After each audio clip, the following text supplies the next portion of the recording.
एक दूर देश में एक समृद्ध और सुखी राज्य था। वहां का राजा बहुत ही न्यायप्रिय और बहादुर था। उसका नाम राजा वीरेंद्र था।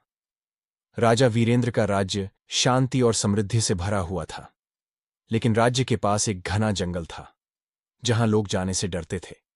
कहते थे कि उस जंगल में एक विशाल राक्षस रहता था जो रात के समय लोगों को डराता और उन्हें नुकसान पहुंचाता था। एक दिन राजा ने सोचा कि उसे इस राक्षस से निपटना होगा ताकि राज्य में शांति कायम रह सके।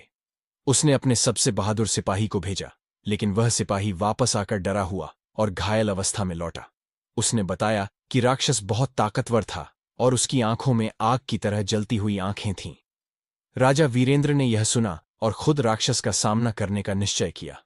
वह अपनी तलवार और कवच लेकर उस घने जंगल में गया। जैसे ही राजा जंगल में प्रवेश करता है, उसे राक्षस की भयावह आवाज सुनाई देने लगी। राक्षस ने राजा को चुनौती दी, तुम इंसान हो, मैं तुम्हें आसानी से हराऊंगा। तुम यहां क्यों आए हो?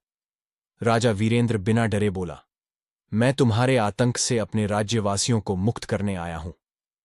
फिर राक्षस और राजा के बीच भयंकर युद्ध हुआ। राजा वीरेंद्र ने अपनी बहादुरी और सूझबूझ से राक्षस को परास्त कर दिया। राक्षस ने हार मान ली और राजा से माफी मांगी।